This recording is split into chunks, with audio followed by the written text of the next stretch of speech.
క్రీస్తు నామమున ప్రియ సహోదరులకు సహోదరులకి అందరికీ కూడా వందనాలు తెలియజేస్తూ ఉన్నాను. ఈ దినము పామ్ సండే అని అంటారు, మట్టల ఆదివారం అని అంటారు. మనము క్రిస్మస్ను పాటిస్తున్నాం, అదే రీతిగా గుడ్ ఫ్రైడేను పాటిస్తున్నాం, అదే రీతిగా ఈస్టర్ను మనము పాటిస్తూ ఉన్నాం. ఈ గుడ్ ఫ్రైడేకి ముందుగా చాలా వరకు లెంట్ డేస్ను పాటించేవారు ఉన్నారు. వారిని మనం ఏమనొద్దు, వారి కొరకు మనం ప్రార్థన చేయాలి. ఎందుకంటే వారు ఆ తీర్మానము కలిగి ఉపవాసం ఉంటున్నారంటే ఆ దేవునికి మహిమ, వారికి కూడా ఆశీర్వాదం.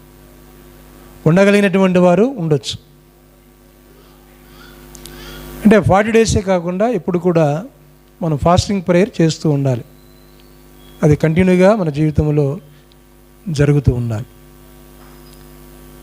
దేవునికి స్తోత్రం. ప్రియులారా, ఈ మట్టల ఆదివార సందర్భముగా దేవుని వాక్యము 3 భాగాలుగా మనం వెళ్దాం. మత్తయి సువార్త 2వ అధ్యాయము 2వ వచనం చదువుకొని ముందుకు వెళ్తాం. మత్తయి సువార్త 2వ అధ్యాయము 2వ వచనం. యూదుల రాజుగా పుట్టినవాడు ఎక్కడ ఉన్నాడు?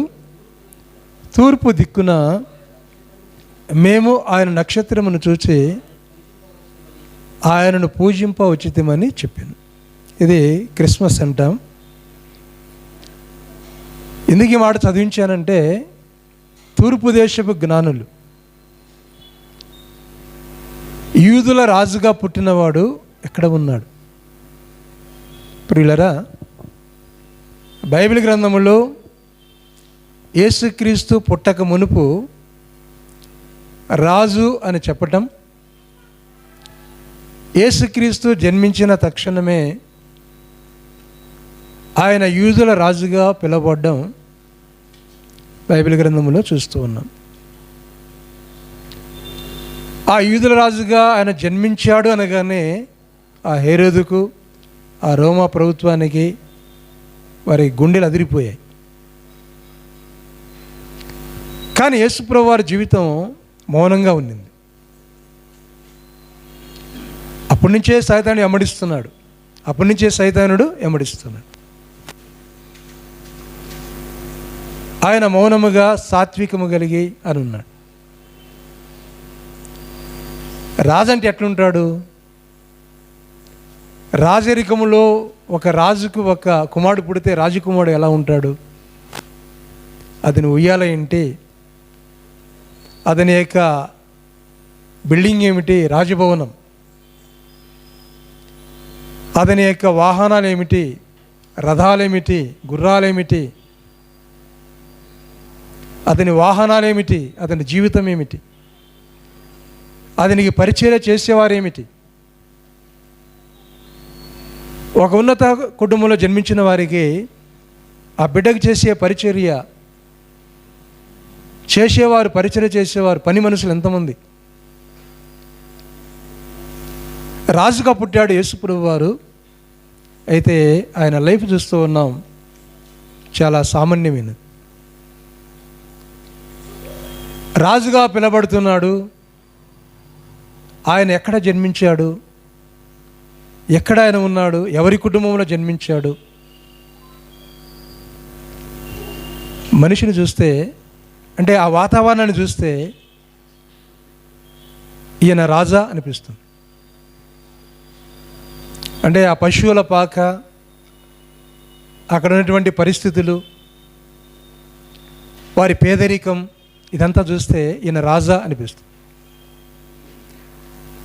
ఆయన రాజు అని ఎవరు చెప్తున్నారంటే తూర్పు దేశపు జ్ఞానులు ఈయన రాజు. ఈయన రాజుగా పుట్టినవాడు ఎక్కడ ఉన్నాడు? మేము నక్షత్రాన్ని చూచాము, ఆయన దగ్గరికి వచ్చాము. రాజుగా పుట్టినవాడు ఎక్కడ ఉన్నాడు? ప్రియులారా, ఈ మాట తిరిగి లూకా సువార్త 2వ అధ్యాయం 11వ వచనంలో లోక రక్షకుడు అని ఆయన గురించి వ్రాయబడి ఉంది. చదువుదాం. లూకా సువార్త 2వ అధ్యాయం 11వ వచనం. దావీదు పట్టణమందు నేడు రక్షకుడు మీ కొరకు పుట్టి ఉన్నాడు. ఈయన ప్రభు అయిన క్రీస్తు రక్షకుడు. అంటే దావీదు పట్టణమందు అని అన్నప్పుడు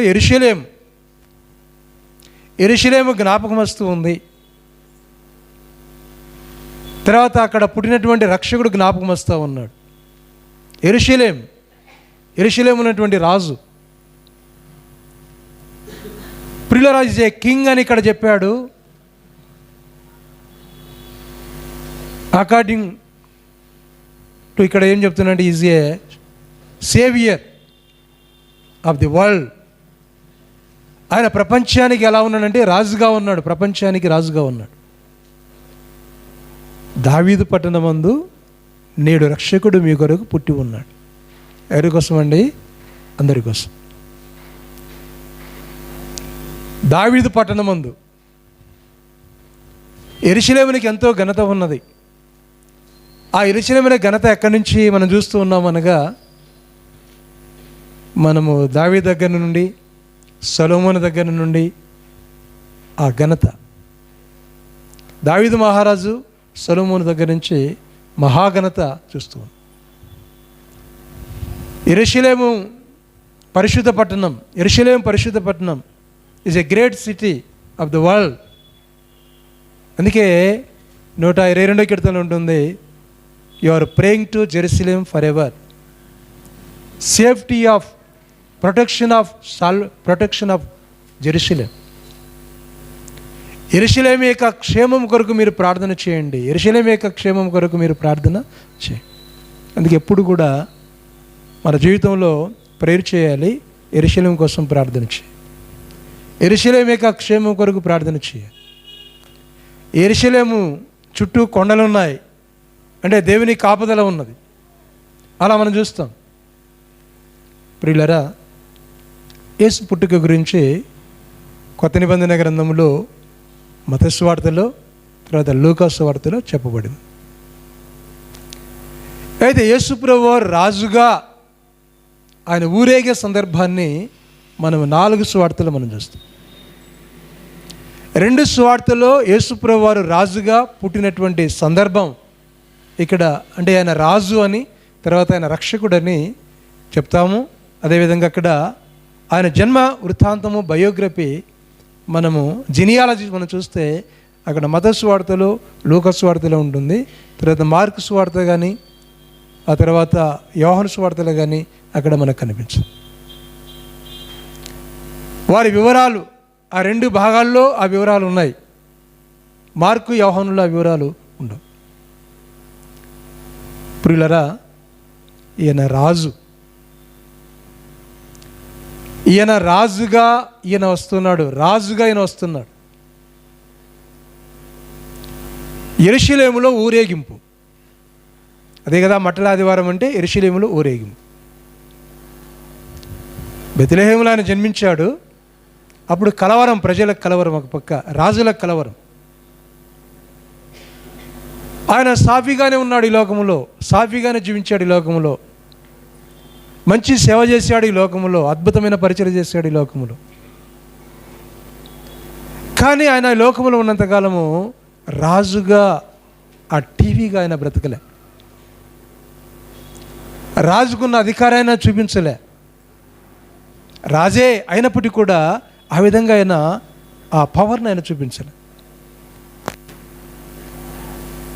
ఒక విధంగా చెప్పాలంటే దాసుడిగా ఉన్న, is a servant of the earth.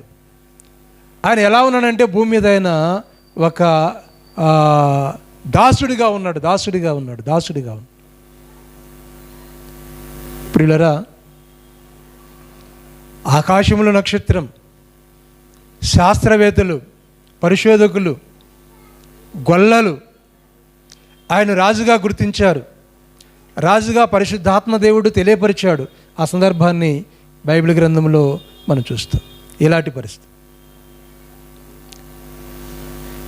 ప్రియులరా, మత్తయి సువార్త 21వ అధ్యాయము, మార్కు సువార్త 11వ అధ్యాయము, లూకా సువార్త 19వ అధ్యాయము, యోహాను సువార్త 19వ అధ్యాయంలో ఈ 4 భాగాల్లో యెరూషలేములో యేసుప్రభువు వారు ఏ విధంగా ఊరేగుతూ వచ్చాడో అందులో రాయబడ్డాయి. అక్కడ 4 భాగాల్లో ఏమి చూపించారంటే రాజుగా, ఏనండి రాజుగా. రాజు అంటే రథం ఉంటుంది, గుర్రాలు ఉంటాయి, సైనికులు ఉంటారు, ఇలా మనం చూస్తాం. అయితే ప్రియులారా, దేవుని వాక్యాన్ని గమనించండి. వాక్య భాగంలో 2 జంతువులు మనం చూస్తే, ఒకటి ఎద్దు, రెండవది గాడిద. ఎద్దు అది దాసత్వం పనిచేస్తుంది, గాడిద కూడా ఏం చేస్తుంది అనగా దాసత్వం పనిచేస్తుంది.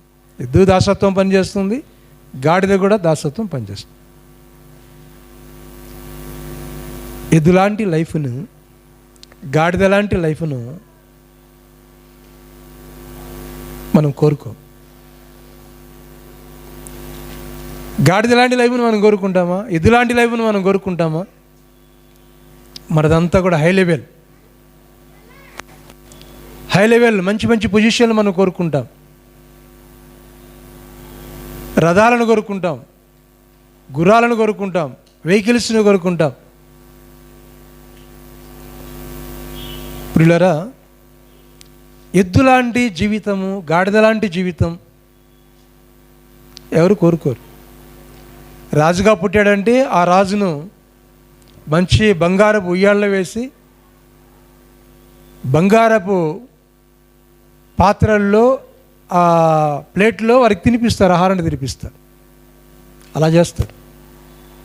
ఎంత సుఖంగా చూసుకుంటారో, క్షేమంగా చూసుకుంటారు. కానీ ఈ లైఫ్ను మనం చూసినట్లయితే దేవుడు కోరుకున్నది ఎద్దు, గాడిద అలాంటి పరిస్థితి. ఆ బతుకు ఎవరిదంటే మనదే. ఎద్దు బతుకు మనదే, గాడిద బతుకు మనదే, దేవుంది కాదు. ఆయన ఆకాశము నా సింహాసనము, భూమి నా పాదపీఠం. ఎంత గొప్పవాడో దేవుడు, ఎంత మహిమ కలిగిన వాడో దేవుడు, ఎంత గొప్పవాడో దేవుడు. ఆయన రాజు, ఆయన అందరికీ రాజు. పాత నిబంధన గ్రంథంలో యెహోవా దేవుని గురించి మాట్లాడుతూ, యేసుక్రీస్తు గురించి కూడా మాట్లాడుతూ, ఆయన రాజు, ఆయన అందరికీ రాజు, మహిమ కలిగిన రాజు. ఒకసారి నేను అంటే కీర్తన గ్రంథంలో ఉంటుంది కదా, ఒక చోట ఏముంటుందంటే, ఈ మహిమ కలిగిన రాజు ప్రవేశించినట్లు ద్వారములు తెరవండి అని ఉంటుంది. ఎవరనగా ఆయన మహిమ కలిగిన రాజు, మహిమ కలిగిన రాజు. 24వ అధ్యాయము, 24వ అధ్యాయం 10వ వచనం. మహిమ గల ఈ రాజు ఎవరు? సైన్యములకు అధిపతిగు యెహోవాయే. మహిమ గల రాజు. 7వ వచనం నుంచి ఉంటుంది, గుమ్మములారా మీ తలుపు పైకెత్తుకొనుడి, మహిమగల రాజు ప్రవేశించినట్లు పురాతనమైన తలుపులారా మేము లేవనెత్తుకొనుడి. మహిమగల ఈ రాజు ఎవడు? బలశౌర్యము గల యెహోవా, యుద్ధశూరుడైన యెహోవా. గుమ్మెములారా మీ తలలు పైకెత్తుకొనుడి, పురాతనమైన తలుపులారా మహిమగల రాజు ప్రవేశించినట్లు మిమ్మును లేవనెత్తుకొనుడి. మహిమగల ఈ రాజు ఎవడు అంటే యెహోవా స్థానములో యేసుప్రభువుని మనం చూస్తూ ఉన్నాం. మహిమ కలిగిన రాజు. బైబిల్ అక్కడ ఉంది, మహిమ కలిగిన రాజు, మహిమ కలిగిన రాజు. ప్రియులరా, మహిమ కలిగినటువంటి రాజు, ఆ రాజు గొప్ప రాజు. ఆయన ప్రవేశించినట్లు మీ తలుపులు తీడు. అంత గొప్ప రాజు ఈ లోకానికి వచ్చాడు. ఆయన గాడిదని ఎందుకు అనుకున్నాడు? మిగతా వారికి కూడా అర్థం కాదు, అన్యులకు కూడా అర్థం కాదు. అన్యులు కూడా అనుకుంటారు, ఇంత బాగా క్రైస్తవులు యేసుప్రభు వారు గాడిద మీద వస్తున్నాడని చెప్తున్నారే అని. కొంతమంది అంటారు, ఎవరైనా తప్పు చేస్తే ఆయన గుండు కొట్టించి గాడిద మీద ఊరేగేయండి అంటూ ఉంటారు. చూసారా మీరు? జనరల్గా మాట్లాడే విషయంలో అంటూ ఉంటారు. వారు కూడా అనుకుంటారు, ఏంటబ్బా గాడిద మీద ఏంటబ్బా అని. ప్రియులరా, గాడిదకి గుర్రానికి తేడా ఉంది. గాడిద సాత్వికాన్ని కలిగి ఉంటుంది, గుర్రం సాత్వికం లేదు. గుర్రం పరిగెత్తుతుంది. గాడిద బరువు మోస్తుంది. గుర్రము రాజులు ఆ గుర్రాన్ని ఎక్కుతారు, రాజులు గుర్రాన్ని ఎక్కుతారు. గుర్రం ఎక్కువగా పరిగెత్తుతుంది. ప్రియులరా, ఎందుకు దేవుడు ఎన్నుకున్నాడంటే ఎద్దు కంటే గాడిద కంటే మనుష్యుడు ఇంకా అధ్వానమైపోయాడు. అందుకే బైబిల్ గ్రంథంలో యెషయా గ్రంథం 1వ అధ్యాయం 2వ వచనంలో ఎద్దు తన కామందుని ఎరుగును, గాడిద తన సొంత వాని దొడ్డిని ఎరుగును. ఈ ఇశ్రాయేలుకు మాత్రం తెలివి లేదు. ఎద్దుని గురించి మాట్లాడాడు. ఎద్దు తన కామందుని ఎరుగును, గాడిద తన సొంత వాని దొడ్డిని ఎరుగును. ఇంకొక మాటకి వస్తే బైబిల్ గ్రంథంలో గాడిద అపవిత్రమైనది అని చెప్పబడింది. గుర్తుందా? గాడిద అపవిత్రమైనది అని చెప్పబడింది. గాడిద అపవిత్రమైనది అని చెప్పబడినప్పుడు లోకమంతా అపవిత్రమైనదే. రోమీయులకు రాసిన పత్రిక 3వ అధ్యాయంలో చూస్తే, రోమా చాప్టర్ 3లో చూస్తే, నీతిమంతుడు లేడు, ఒక్కడు లేడు, అందరూ పాపం చేసి దేవుడు అనుగ్రహించే మహిమను పొందలేకపోతున్నారు. ఒక్కడు కూడా లేడు, ఒక్కడు కూడా లేడు. ఎందుకయ్యా గాడిదనికి ఆయన వచ్చాడంటే చెప్పండి. ఎవరైనా అడిగితే ఎందుకయ్యా గాడిదని వచ్చాడంటే చెప్పండి. గాడిదకు సాత్వికం ఉన్నది, అది తను చేసే పని అది చేస్తూ ఉంది. కానీ గాడిద అంత పవిత్రమైనది ఏమీ కాదు. పవిత్రమైనది ఏమి అనగా గొర్రె పవిత్రమైనది. గొర్రెను అర్పిస్తారు, ఎద్దులను కూడా అర్పిస్తారు, బలి అర్పిస్తారు. గాడిదని అర్పించినట్టుగా బైబిల్ గ్రంథంలో ఎక్కడా లేదు. అందుకే మనిషిని కూడా బలి అర్పించరు. మనిషి యొక్క బలిని ఆయన కోరుకోడు. మనిషి యొక్క బలిని ఆయన కోరుకోడు. గమనించు ప్రియులరా, చెప్పిన పని చేస్తుంది గాడిద. అందుకే ఏదైనా ఒక జంతువు పుట్టినప్పుడు ఆ జంతువును తీసుకుని వచ్చి ప్రథమ ఫలముగా ఎవరికి అర్పించాలండి? దేవుడికి అర్పించాలి. ఒకవేళ గాడిద పుట్టిందనుకోండి, అది కూడా తీసుకునే వాళ్ళ దేవుని సన్నిధానము. లేవికాండంలో 11వ అధ్యాయంలో కొన్ని విషయాలు రాయబడ్డాయంటే పవిత్రమైనవి, అపవిత్రమైన ఆ జంతువుల గురించి కొన్ని రాయబడ్డాయి. గెట్టెలు కలిగింది, నెమరి వేసేది అనేటువంటి భాగాలు అందులో అక్కడ ఉంటాయి. అవి జ్ఞాపం చేసుకున్నప్పుడు ప్రియ దేవుని బిడ్డలారా, ఒకసారి మనము నిర్గమకాండం 34వ అధ్యాయం 20వ వచనం చూస్తే గాడిద గురించి ఏం రాయబడి ఉందో అక్కడ చెప్పబడింది. నిర్గమకాండం, గొర్రె పిల్లనిచ్చి గాడిద తొలిపిల్లను విడిపింపవాలను. అంటే గాడిద పుట్టినప్పుడు ఏం తీసుకురావాలంట? గాడిదని కాదు, ఏం తీసుకురావాలా? గొర్రె పిల్లని తీసుకుని వచ్చి గాడిదని విడిపించాలి. ఆ లెక్కకు వస్తే ఇప్పుడు 1:9 ఉంటుంది, జాన్ 1:29 ఉంటుంది. ఏముంటుందంటే, ఇదిగో లోక పాప భారమును మోసుకుని పోవు దేవుని గొర్రెపిల్ల.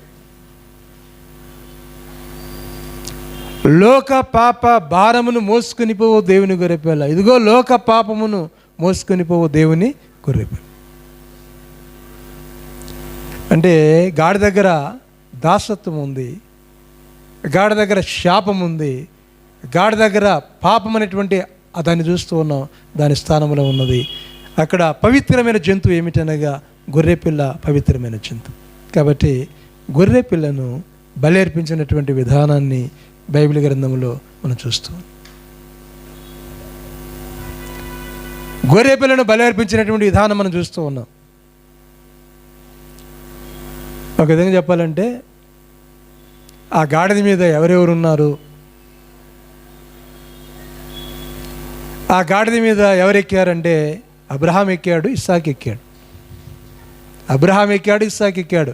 ఆదికాండం 22వ అధ్యాయంలో బలి అర్పించడానికి వెళ్ళేటప్పుడు గాడిద గంత కట్టి ఇద్దరు మనుషులను తీసుకుని ఎవరున్నారండి, తండ్రి అయిన అబ్రహాం ఉన్నాడు, ఆ స్థానంలో ఎవరున్నారండి, ఇస్సాకు ఉన్నాడు.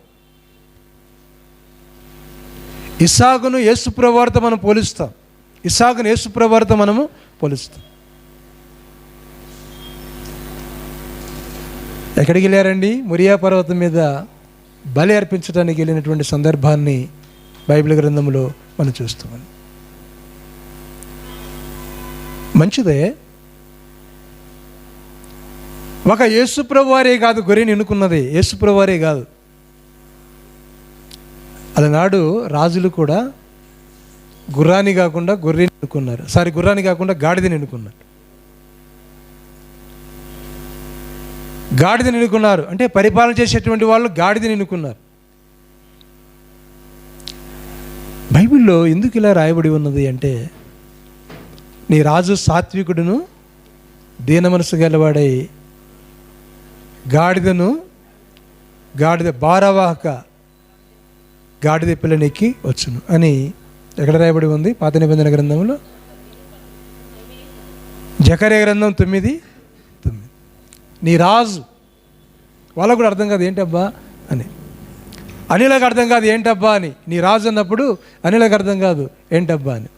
ఎంత సాత్వికుడో ఈ రాజు, ఎంత మంచివాడో ఈ రాజు. ఏంటండి? ఎంత మంచివాడో ఈ రాజు, ఎంత మంచివాడో ఈ రాజు. ప్రియ దేవుని బిడ్డలారా, దేవుని వాక్యాన్ని మనం గమనించినప్పుడు, లేఖన భాగాలను మనం చూసినప్పుడు, ఇక్కడ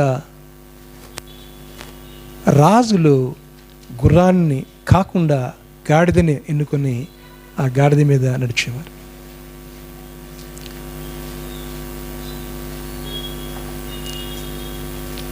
ఈ వాహనాలు వచ్చిన తర్వాత అప్పుడు అనుకునే వాళ్ళు ఏంటంటే, సేవకులు అంటే ఎలా వెళ్ళేవాళ్ళు? కాలినడకి వెళ్ళేవాళ్ళు, చెప్పులు లేకుండా నడిచేవారు. ఎవరండి? సేవకులు చెప్పులు లేకుండా నడిచేవారు అని. ఈరోజు అలాంటి వారు ఉన్నారా? చెప్పులు లేకుండా నడిచేవారు ఉన్నారా? వాహనాలు లేకుండా ఉండేవారా? వాహనాలు లేనటువంటి వారు ఉన్నారా? ఎవరైనా అదో మాట్లాడదామంటే నడిచింది ఎక్కువ అంటే బెంగళూరులో పాస్టర్ రమేశేనేమో అనిపిస్తుంది. కాళ్ళతో నడిచేవాడు ఎవరంటే నాకు కొంతమంది చెప్తూ ఉంటారు, ఎక్కడికి వెళ్ళాలన్నా ఎక్కువ నడిచేవారు ఏమనంటే పాస్టర్ రమేశేమో. నాతో కూడా కొంతమంది అంటుంటారు కాబట్టి నేను అంటున్నాను, నా గురించి చెప్పుకోవడం కాదు. ఇదంతా సేవా విధానంలో గొప్ప దీవెన, గొప్ప ఆశీర్వాదం, గొప్ప దీవెన. ఫ్లైట్లో వెళ్ళే వాళ్ళు గొప్ప వాళ్ళని, కారులో వెళ్ళే వాళ్ళు గొప్ప వాళ్ళని, నడిచేవాడు జోల కట్టుకునేవాడు దేనికి పనికిరావాడు అని అనుకుంటున్నావేమో. చాలా జాగ్రత్త. దేవుని దగ్గర ఒక దినాన్ని కనిపిస్తుంది ఆ సేవ ఎంతో గొప్పది, ఆశీర్వాదకరమైనది, దీవెనకరమైనది. ఒకసారి యేసుప్రభుని మనం చూసుకుందాం, యేసుప్రభు జీవితాన్ని మనం చూసుకుందాం. ఆయన రాజు కదా, ఆయనకు పెద్ద ఉయ్యాల ఉండాలి, పెద్ద రాజభవనం ఉండాలి, ఆయనకు పని మనుషులు ఉండాలి. ఎలా ఉండాలండి?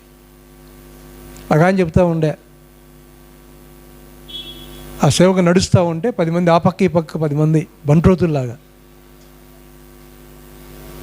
ఆ పక్క ఈ పక్క బంట్రోతుల్లాగా, సైనికులు అంటే ఆ బంట్రోతుల్లాగా. అది యేసుప్రభు వారి యొక్క సేవా విధానం కాదు. ఆయన సేవా విధానం ఎంతో గొప్పది, అమూల్యమైనది, ఎంతో గొప్పది. ప్రియులారా, జ్ఞాపం చేసుకుందాం దేవుని యొక్క వాక్యాన్ని. కాబట్టి బైబిల్ గ్రంథాన్ని మనం చూసినట్లయితే ఆనాటి రాజులు గుర్రం మీద అభిషేకించబడేవారు, గుర్రం మీద కాకుండా గాడిద మీద అభిషేకించబడేవారు. దావీదు 1 రాజుల గ్రంథం 1వ అధ్యాయం 38 వచ్చింది. 1 రాజుల గ్రంథం 1వ అధ్యాయం 38 వచ్చింది.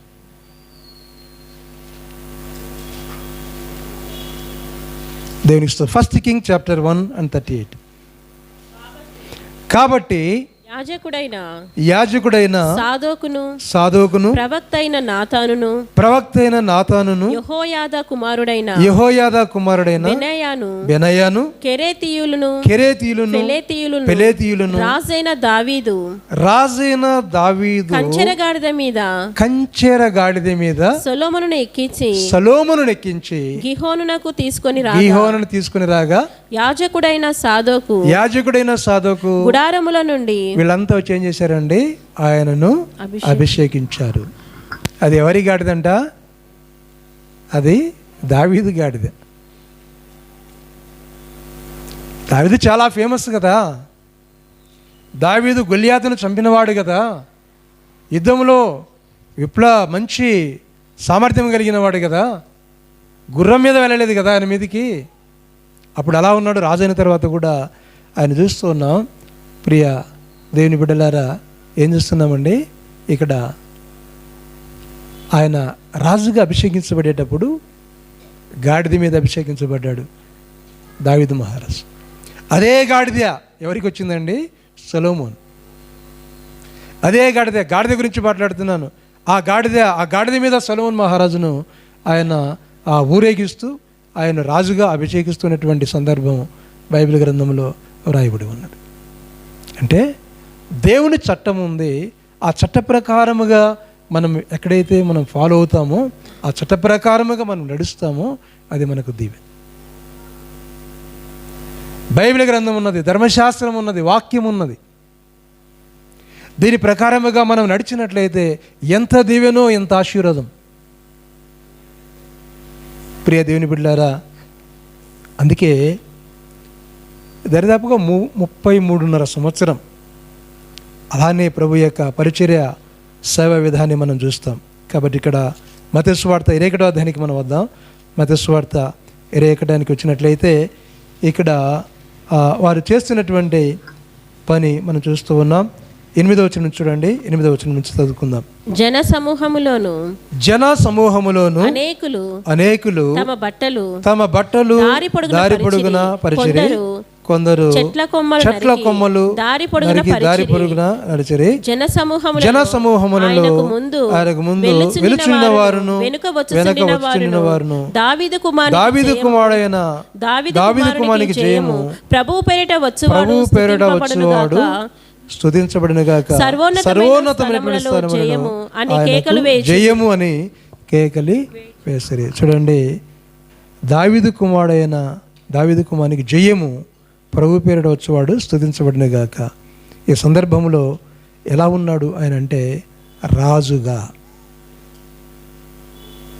దాని ముందుకు చదువుతాం, గాడిద పిల్లని చూస్తున్నాం, కట్టబడిన గాడిద అని చూస్తున్నాం. కట్టబడిన గాడిద, ఆ గాడిదను తీసుకుని అన్నాడు.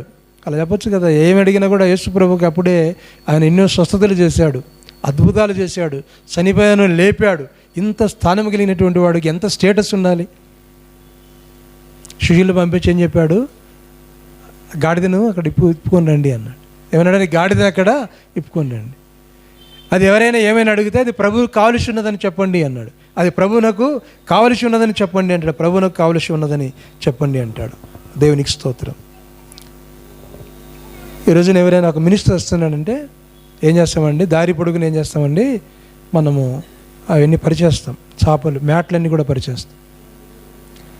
ఆ దినాన్న ఏం చేశారండి? అక్కడ చెట్ల కొమ్మలు, తర్వాత బట్టలు, వారికి ఉన్న బట్టలు అవన్నీ కూడా పరిచారు. అదే ఆశీర్వాదం. అదేనండి దీవెన, అదే ఆశీర్వాదం అండి, అదే దీవెన. అంటే వారికి ఉన్న దానిలో ప్రభువుని గణపరచటం. ఏ వస్త్రాలు వేసుకున్నారో తెలియదు, ఎంత విలువ కలిగిన వేసుకున్నారో తెలియదు. అదే వస్త్రాలతో అక్కడ ఆ విధంగా ప్రభువును ఆరాధిస్తూ ఉన్నారు. ఏమని ఆరాధిస్తున్నారు? ప్రభు పేరిట వచ్చేవాడు స్తుతించబడిన గాక, సర్వోన్నతమైనటువంటి స్థలంలో ఆయనకు మహిమ కలుగును గాక. ఎక్కడ? సర్వోన్నతమైనటువంటి స్థలములు అంటే పరలోకములు.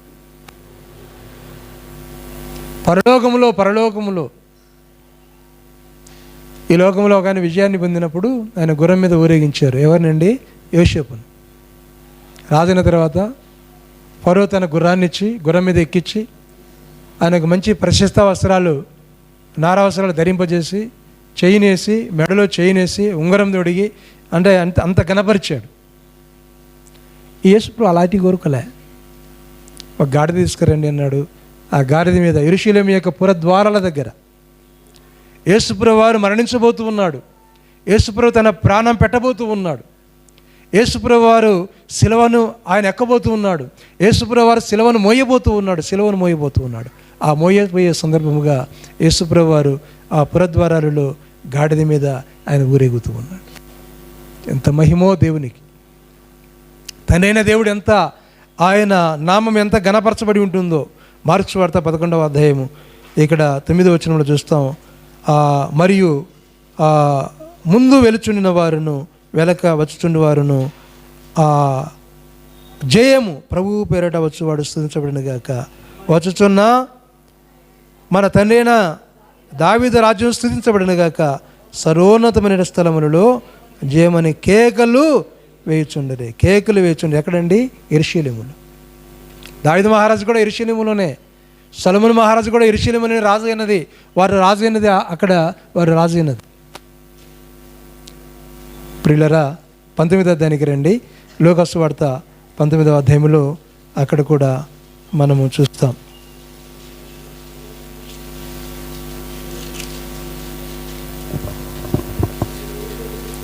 19వ అధ్యాయము 37వ వచనం నుంచి మనం చూస్తాం.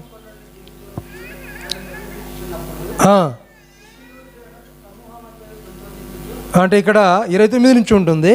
అయితే ఈ మాటలు మనం చదువుకుంటా ఉన్నాం. స్తుతించబడిన గాక. ఎవరండి? రాజు. ప్రభువు పేరిట వచ్చు రాజు స్తుతించబడిన గాక. ఎవరని రాయబడి ఉంది? రాజు. ఎవరండి ఆయన? రాజు. అక్కడ కూడా దావీదు కుమారుడైనా అని అన్నప్పుడు ఆయన రాజు. నేను ఎందుకు చెప్పానంటే ఆయన పుట్టుకతో రాజు. అందుకే మత్తయి సువార్త 2:2 చెప్పాను. లూకా సువార్త 2:11 చెప్పాను. రాజుగా పుట్టుకలో ఆయన రాజుగా చూస్తూ ఉన్నాం. మరణించే ముందుగా రాజు. ఏ రాజైనా యుద్ధానికి వెళ్ళే రాజు మరణించడానికి సిద్ధపడతాడా? అవకలవాడిని చంపేయడానికి సిద్ధపడతాడు రాజు అంటే కదా. గుర్రానికి వెళ్ళే రాజు, గుర్రం మీద వచ్చే రాజు అవకలవాడిని చంపేయడానికి సిద్ధపడతాడు. కానీ ఈ రాజు ఎలా ఉన్నాడు? ఈ రాజు ఎలా ఉన్నాడండి? ఈ రాజు చనిపోవడానికి సిద్ధంగా. దేవునికి స్తోత్రం. ఒకసారి లూకా సువార్త 12వ అధ్యాయంలో మరలా మనం చూస్తాం. లూకా సువార్త 12. ఎంత మంచి రాజో, ఎంత మంచి సాత్వికుడో ఈయన గొప్పతనం ఎంత అద్భుతమైనదో. దేవునికి స్తోత్రం. 12వ వచనం నుంచి చూడండి. 12వ అధ్యాయం 12వ వచనం నుంచి 12. మరునాడు ఆ పండుగకు వచ్చిన జన సమూహము యేసు యెరూషలేమునకు వచ్చుచున్నారని విని ఖర్జూర మట్టలు పట్టుకొని ఆయన ఎదుర్కొన పోయి, జయము ప్రభు పేరట వచ్చువాడు వచ్చుచున్న ఇశ్రాయేలు రాజు స్తుతించబడిన గాక అని కేకలు వేసిరే. ఎవరంటే ఆయన? ఇశ్రాయేలు రాజు. ఎవరండి? ఇశ్రాయేలుకు రాజు. లూకా సువార్తలు చూసాము ఆయన రాజు అని, యోహాను సువార్తలు చూసాము ఆయన రాజు అని. ప్రియులారా, పిలాతు, హేరోదు వారిని చూస్తే ఇదే యోహాను సువార్త 19వ అధ్యాయం 14వ వచనంలో చూస్తే ఆయన్ను ఎలా అప్పచెప్పారు. ఆ దినము పస్కాను సిద్ధపరచు దినము. అప్పుడు 6 గంటలు కావచ్చును. అతడు ఇదిగో మీ రాజు అని ఈదులతో చెప్పగా. ఏమండి? ఇదిగో మీ రాజు. అందరూ రాజులు ఎదుటివాడిని చంపేస్తారు, రాజ్యాన్ని స్వతంత్రించుకుంటారు. కానీ ఈ రాజు మన కొరకు ప్రాణం పెట్టిన రాజు. ఈ రాజును మరలా మనం చూడబోతూ ఉన్నాం. రాజుల రాజుగా మనం చూడబోతున్నాం. రాజు ఆజ్ఞాపిస్తే ఎవరినైనా జైల్లో వేస్తారు. హేరోదు రాజుగా ఉన్నాడు కనుక బాప్తిస్మకుడిని యోహానును జైలు వేసి చంపించాడు. బీజేపీ ప్రభుత్వం ఉన్నది కనుక అందరూ కలుసుకొని పగడాల ప్రవీణ్ అనే గారిని చంపేశారు. యేసుప్రభు వారు కూడా రాజుగా ఉన్నాడు కనుక ఏం చేయాలండి, ఈయన అందరిని చంపేసేయాలి, ఆ పవర్ ఉన్నది. కానీ ఈ రాజు మొదటి సమయంలో రాజుగా ఊరేగాడు యెరూషలేములో. ఆయనకు అనుకూలమైనటువంటి వారు ఆయన గణపరిచారు, ఖర్జూర మట్టలు పట్టుకున్నారు, శిష్యులు ఉన్నారు, లోకమంతా అక్కడ ఉన్నటువంటి వారు ఆయనతో ఉన్నారు. శిలువ మనం రాగానే అక్కడున్నటువంటి వారిలో చాలామంది దూరం అయిపోయారు. ఒక యోహాను మరియ తప్ప ఎవరు మనకు అక్కడ కనిపించరు. అలాంటి సందర్భాలు మనం చూస్తున్నాం. ఎందుకంటే అందరికీ భయం. ఏమిటి భయం? మమ్మల్ని ఎక్కడ సిలువేస్తారో అని, మమ్మల్ని ఎక్కడ బాధ పెడతారో, మమ్మల్ని ఎక్కడ సిలువేస్తారో, మా పరిస్థితి ఏంటో అని అని భయపడ్డారు. శిలువ మీద రాశారు. ఏమి రాశాడండి? INRI ఉంటుంది కదా, యూదుల రాజు. ఈ లోకంలో ఎంతోమంది అలెగ్జాండర్ కానీ మరొకరు కానీ ఎవరైనా రాజ్యాలను స్థాపించవచ్చు. ఆ రాజ్యాలు పతనమైపోయాయి. ఇప్పుడు రాబోయేటువంటి రాజ్యము యేసు రాజ్యమే. దేనికి స్తోత్రం, హల్లెలూయా. యేసు రాజ్యమే రాబోతుంది. ఆయన గుర్రం మీద వస్తాడు, ఆయన బిడ్డలు కూడా గుర్రం మీద ఉంటారు. ఆ రాజ్యం రాబోతుంది. కాబట్టి ప్రభువుని నమ్ముకొని మనం ఆయన కొరకు సిద్ధపడాలి. ఎందుకనగా ఈ రాజు మన కొరకు ప్రాణం పెట్టిన రాజు. స్వచ్ఛందంగా నా ప్రాణం పెడుతున్నాను అన్నాడు. ప్రాణము పెట్టినటువంటి రాజు, మన కొరకు ప్రాణం పెట్టినటువంటి రాజు. మహిమ కలిగిన ఈ రాజు వస్తున్నాడు.